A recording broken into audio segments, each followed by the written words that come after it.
ജാതിയോ മതമോ നിറമോ അല്ലെങ്കിൽ വർഗമോ ഭാഷയോ സംസ്കാരമോ ഒന്നും നോക്കാതെ നമ്മൾ മനുഷ്യന്മാർ പരസ്പരം അങ്ങോട്ടും ഇങ്ങോട്ടും ഒക്കെ നമ്മൾ സ്നേഹിക്കുന്നുണ്ടല്ലേ. അതിനൊരു ഉത്തമ ഉദാഹരണം ഞാൻ നിങ്ങൾക്കിന്ന് കാണിച്ചു തരാം കേട്ടോ.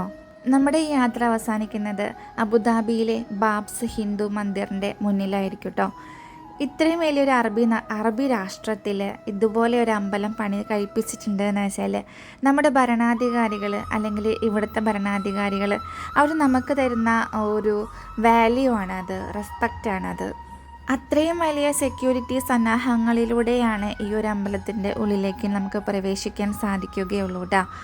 നമുക്ക് നമ്മുടെ മനസ്സും അല്ലെങ്കിൽ നമുക്ക് ഉണ്ടാവുന്ന ഒരു ഫീൽ ഉണ്ടല്ലോ, ഈ ഒരു അമ്പലത്തിൻ്റെ ഉള്ളിൽ കയറി അവിടുത്തെ ഓരോരോ വിഗ്രഹങ്ങളും കാണുമ്പോൾ ഉണ്ടാവുന്ന ഒരു ഫീല് അത് പറഞ്ഞറിയിക്കാൻ സാധിക്കാത്തതാണ് കേട്ടോ. മനസ്സിൽ എവിടെ നിന്നില്ലാതെ വരുന്നൊരു സന്തോഷമുണ്ട്. ആ ഒരു സന്തോഷം നമുക്കത് പ്രദാനം ചെയ്തിട്ടുണ്ടെന്ന് വെച്ചാൽ ഞാൻ നമ്മുടെ ഭരണാധികാരികളെയും ഇവിടുത്തെ ഭരണാധികാരികളെയും തൊഴുത് നമസ്കരിക്കുക തന്നെ ചെയ്യും കേട്ടോ. പുറത്തുള്ള സെക്യൂരിറ്റി ചെക്കിങ്ങും കാര്യങ്ങളൊക്കെ കഴിഞ്ഞിട്ട് വേണം നമുക്കിതിൻ്റെ ഉള്ളിലേക്ക് കയറാൻ വേണ്ടിയിട്ട്. നമ്മൾ പോയ അന്നത്തെ തിരക്കാണ് ഈ കാണുന്നത്. അതായത് പെരുന്നാളിൻ്റെ അവസരത്തിലാണ് നമ്മളിത് പോയിരിക്കുന്നത്. ഒരുപാട് ഡെക്കറേഷൻസും കാര്യങ്ങളൊക്കെ ചെയ്ത് വളരെയധികം മോടി പിടിപ്പിച്ചിട്ടുള്ള ഒരു അമ്പലം കേട്ടോ.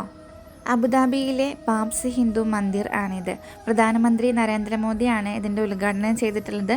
2024 ഫെബ്രുവരി 14 ഇതിൻ്റെ ഉദ്ഘാടനം നടന്നിട്ടുള്ളത് കേട്ടോ. അതായത് ഈ അടുത്ത കാലത്താണ് ഈ ഒരു അമ്പലം ഓപ്പണായിട്ട് ഉള്ളത്. UAE ഇപ്പോൾ ആകെ 3 അമ്പലങ്ങളാണുള്ളത്. അതിൽ അബുദാബിയിലെ ആദ്യത്തെ ശിലാക്ഷേത്രമാണ് ഇതെന്ന് പറയുന്നത്.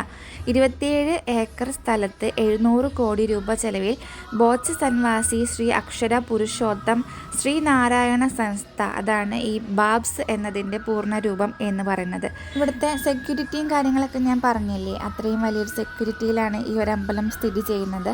മാത്രമല്ല ഇതിൻ്റെ ഭൂകമ്പ സാധ്യതയും താപനിലയൊക്കെ അറിയാൻ വേണ്ടിയിട്ട് 300-ൽ പരം ഹൈടെക് സെൻസറുകൾ ഈ ഒരു അമ്പലത്തിൽ നിർമ്മിച്ചിട്ടുണ്ട് കേട്ടോ.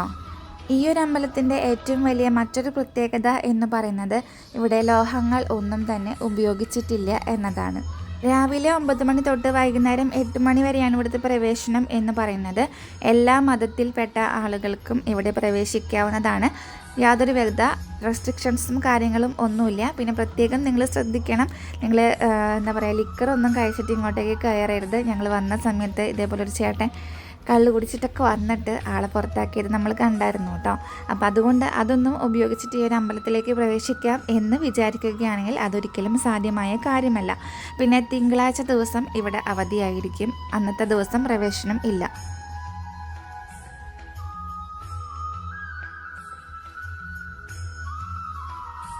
ദുബായ് അബുദാബി ഷെയ്ഖ് സായിദ് ഹൈവേയിൽ അൽ റഹ്ബയ്ക്ക് സമീപമാണ് ഈ ഒരു അമ്പലം സ്ഥിതി ചെയ്യുന്നത്. അപ്പോൾ ഇത്രയും ഡീറ്റെയിൽസ് ഞാൻ കളക്ട് ചെയ്തിട്ട് നിങ്ങൾക്ക് പറഞ്ഞു തന്നത് ഈ ഒരു അമ്പലത്തിൻ്റെ ഡീറ്റെയിൽസ് നിങ്ങൾക്ക് അറിഞ്ഞിരിക്കാൻ വേണ്ടിയിട്ടാണ് കേട്ടോ. ഇനി നമുക്ക് സാധാരണ സംസാരിക്കുന്ന പോലെ സംസാരിക്കാതെ കുറച്ച് കഷ്ടപ്പെട്ടിട്ടാണ് ഈ ഒരു വോയിസ് ഓവർ ഞാൻ കൊടുത്തത് കേട്ടോ. കാരണം എനിക്ക് ഇങ്ങനെ സംസാരിച്ച് തീരെ ശീലമില്ലാത്തതുകൊണ്ട് നമുക്ക് നമ്മുടെ രീതിയിൽ സംസാരിക്കുന്നതാണ് ഏറ്റവും നല്ലത് എന്ന് പറഞ്ഞത്. ഞാനും ഏട്ടനും പിള്ളേരും പിന്നെ ഏട്ടൻ്റെ ഒരു പാപ്പൻ്റെ മോന്, അതായത് നച്ചും കൂടിയിട്ടാണ് നമ്മൾ വന്നത് കേട്ടോ അമ്പലത്തിലേക്ക്. ഈദിൻ്റെ അന്നാണ് നമ്മൾ വന്നത്, അതായത് നമ്മുടെ പെരുന്നാളിൻ്റെ അന്നാണ്. അത്രയും തിരക്കായിരുന്നു കാലത്തെ. അതായത് ടിക്ടോക്കിലൊരു വീഡിയോ കണ്ടായിരുന്നു, കാലത്തൊരു സമയം ഉണ്ടല്ലോ, നമ്മൾ വന്നത് വൈകിട്ടാണ് കേട്ടോ. നമ്മളിവിടെ എത്തുന്നത് ഒരു 5 മണി സമയത്താണ്. കാലത്ത് 65,000 പേരാണ് ഈ ഒരു അമ്പലത്തിൻ്റെ ഉള്ളിൽ ഉണ്ടായിരുന്നത്.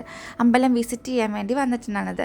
ഇവിടെ ഇങ്ങനെ മണി മുഴക്കാനൊക്കെ കെടുക്കുന്നുണ്ടത് എന്തിനാണെന്ന് ചോദിച്ചാൽ എനിക്കിതിൻ്റെ ഡീറ്റെയിൽസും കാര്യങ്ങളൊന്നും അറിയില്ല. എനിക്കറിയാവുന്ന എല്ലാ ഡീറ്റെയിൽസും ഞാൻ നിങ്ങൾക്ക് പറഞ്ഞു തന്നിട്ടുണ്ട്. 2024 ഫെബ്രുവരി 14 ഇതിൻ്റെ ഉദ്ഘാടനം കഴിഞ്ഞെന്ന് ഞാൻ പറഞ്ഞില്ലേ. നമുക്ക് ഫെബ്രുവരി 14 എന്നൊക്കെ പറയുന്നത് നമ്മുടെ ഒരു ഓർമ്മയിൽ എന്നും നിൽക്കുന്ന ഒരു സുദിനാണ്. കാരണം വാലന്റൈൻസ് ഡേ ആണല്ലേ. നമുക്കിനി ഓർക്കാൻ മറ്റൊരു സുദിനം കൂടിയാണ്. കാരണം നമ്മുടെ ഈ ഒരു അമ്പലം ബാബ്സ് ടെമ്പിൾ പണി കഴിപ്പിച്ചിട്ടുള്ള ഒരു ദിവസം കൂടിയാണ് ഫെബ്രുവരി 14 എന്ന് പറയുന്നത്. അപ്പോൾ നമ്മൾ ഇത് ഷോർട്സ് എടുക്കാൻ വേണ്ടിയിട്ട് എടുത്തതാണ്. ഇതിൻ്റെ ഷോർട്സ് ഒന്നും ഇതുവരെ ഇറങ്ങിയിട്ടും കൂടി ഇല്ല. ഞാനതൊക്കെ എഡിറ്റ് ചെയ്യാൻ നിൽക്കുന്ന നേരത്താണ് കേട്ടോ ഈ കാണുന്നത്. അപ്പോൾ അമ്പലത്തിൻ്റെ ഉള്ളിലത്തെ വ്യൂ ഒന്നും നമുക്ക് കാണിച്ചു തരാൻ സാധിക്കില്ല. എല്ലാ ദൈവങ്ങളുണ്ട്. കൃഷ്ണനുണ്ട്, ശിവനുണ്ട്, വിഷ്ണു ഉണ്ട്, പിന്നെ സുബ്രഹ്മണ്യൻ, അയ്യപ്പൻ, ഗണപതി, ദേവി, രാധയുടെ ഞാൻ ആദ്യമായിട്ടാണ് കേട്ടോ ഒരു വിഗ്രഹം കാണുന്നത്. ശ്രീകൃഷ്ണനും രാധയും കൂടിയിട്ടുള്ളൊരു വിഗ്രഹമായിരുന്നു അവിടെ ഉണ്ടായിരുന്നത്.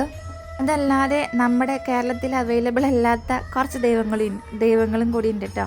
അതായത് ഈ എനിക്ക് തോന്നുന്നു ഹിന്ദിക്കാരുടെ അവിടെയൊക്കെ ആയിരിക്കും കൂടുതലുണ്ടായിരിക്കുക. അച്യുതൻ അല്ലെങ്കിൽ സച്ചിദാനന്ദൻ എന്നൊക്കെ പറഞ്ഞിട്ട് കുറച്ച് ദൈവങ്ങൾ അത് വേറെ ഉണ്ടായിരുന്നു.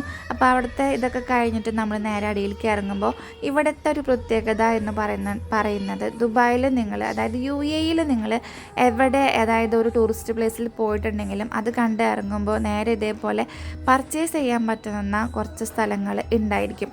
അതായത് കൂടുതലും നമ്മൾ വിസിറ്റേഴ്സിനെ, അതായത് ടൂറിസ്റ്റിനെ വേണ്ടിയിട്ട് അവർ പണി കഴിപ്പിച്ചിട്ടുള്ള ഒരു പ്രത്യേക സെക്ഷൻ എന്തായാലും ഉണ്ടായിരിക്കും കേട്ടോ.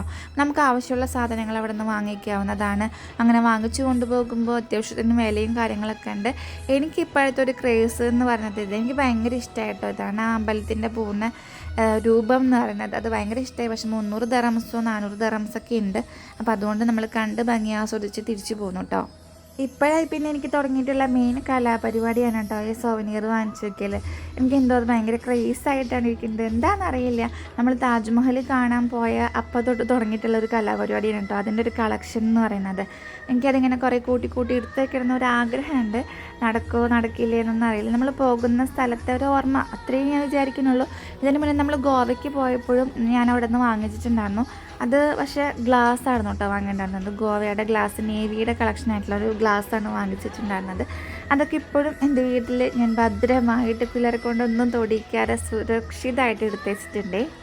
വേറെ നമുക്ക് ഇവിടുത്തെ വേറെ പ്രത്യേകിച്ച് പരിപാടികളും കാര്യങ്ങളൊന്നുമില്ല. നമുക്ക് അമ്പലത്തിൽ കയറുക, തൊഴുക, അവിടെ നിന്ന് ഇങ്ങോട്ട് പോരാം. പിന്നെ കുറച്ച് ഫോട്ടോസും കാര്യങ്ങളൊക്കെ എടുക്കുക. പിന്നെ അത്യാവശ്യം തിരക്കും കാര്യങ്ങളായതുകൊണ്ടാണ് നമുക്ക് അങ്ങനെ കൂടുതൽ നേരം അവിടെ സ്പെൻഡ് ചെയ്യാനും സാധിക്കാത്തത്. പൂജകളും കാര്യങ്ങളൊക്കെ ചെയ്യാനുള്ള സമയങ്ങളും കാര്യങ്ങളൊക്കെ ഉണ്ട്. അപ്പോൾ അത് ചെയ്യണമെന്ന് വെച്ചാൽ അതിനനുസരിച്ച് നമ്മൾ വരണം. ഇപ്പം നമ്മൾ ഫാമിലി ആയിട്ട് വന്നതുകൊണ്ട് നമുക്ക് അധികം നേരം അധികം നേരം എന്നല്ല, നമുക്ക് ക്യൂ നിൽക്കേണ്ടി തന്നെ വന്നിട്ടില്ല കേട്ടോ. സാധാരണ നമ്മൾ എട്ടടിച്ച് വരില്ല, നമ്മൾ ഗുരുവായൂർ അമ്പലത്തിലൊക്കെ എട്ടടിക്കുന്ന പോലെ എട്ടടിച്ചിട്ട് വേണം ഫാമിലി അല്ലാത്തവർ വരുമ്പോൾ ആ ഒരു 8ൻ്റെ ഉള്ളിൽ കൂടെ വേണം കയറി വരണമെങ്കിൽ കേട്ടോ. ഞങ്ങൾ പിന്നെ എല്ലാവരും കൂടി ഉള്ളത് കൊണ്ട് സുഖസുന്ദരമായിട്ട് കയറി നേരെ ഉള്ളിലേക്ക് കയറാൻ സാധിച്ചു. അത് വലിയൊരു കാര്യമാണ്. അല്ലെങ്കിൽ നമുക്കൊന്ന് തിരിച്ചു പോരാൻ തന്നെ പറ്റില്ല കേട്ടോ. പുറത്തൊക്കെ ചെരുപ്പ് ഊരിയിടാവുന്ന സൗകര്യമുണ്ട്. പക്ഷേ ചെരുപ്പ് പുറത്ത് ഊരിയിടാൻ പേടിയുള്ളവർക്ക് അകത്ത് ചെരുപ്പ് സൂക്ഷിക്കാനുള്ള സൗകര്യമുണ്ട്. അപ്പോൾ നമ്മളത് അറിയാത്തതുകൊണ്ട് പുറത്താണ് ഇട്ടിട്ട് പോകുന്നത്. ആ ഒരു ടെൻഷൻ വെച്ചിട്ട് വരുമ്പോൾ ചെരുപ്പ് ഉണ്ടാവുമെന്ന് അറിയില്ലല്ലോ. അപ്പോൾ അതൊക്കെ ടെൻഷനുള്ള ആൾക്കാർക്ക് ഉള്ളിൽ അതിനുള്ള സൗകര്യവും കാര്യങ്ങളൊക്കെ ഉണ്ട് കേട്ടോ. പായു പോയിട്ട് ഈ സെക്യൂരിറ്റിനോട് ചോദിക്കുകയാണ് എന്താണ് ഈ ബാബ്സിൻ്റെ ഫുൾ ഫോം എന്ന്. അപ്പോൾ ആൾ പറഞ്ഞു കൊടുത്തത് അവൾക്ക് മനസ്സിലാവില്ല. കാരണം ഇതിൻ്റെ ഫുൾ ഫോം ഞാൻ നിങ്ങൾക്ക് ഓൾറെഡി പറഞ്ഞു തന്നപ്പോൾ നിങ്ങൾക്ക് വല്ലതും മനസ്സിലായായിരുന്നു. ഉണ്ടാകാൻ ചാൻസ് ഇല്ല. കാരണം ഞാനിത് കുറേ ഗൂഗിൾ ചെയ്ത് നോക്കിയിട്ടാണ് ഈ ഒരു ഡീറ്റെയിൽസും കാര്യങ്ങളൊക്കെ ഫുള്ളായിട്ട് കിട്ടിയിട്ടുള്ളത്.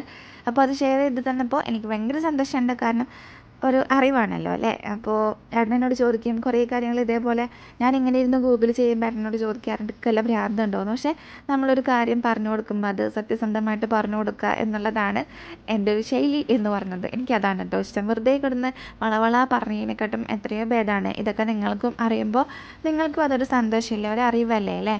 ഒരു അറിവ് പകർന്നു കൊടുക്കുക എന്ന് പറയുന്നത് ഒരു വലിയ കാര്യമായിട്ട് ഞാൻ കണക്ക് കൂട്ടുന്നുണ്ട് കേട്ടോ. അപ്പോൾ ഇന്നത്തെ വീഡിയോ ഇത്രയേ ഉള്ളൂ. നിങ്ങൾ എൻ്റർടൈൻ ചെയ്യാൻ സാധിച്ചിട്ടുണ്ടോ എന്ന് എനിക്കറിയില്ല.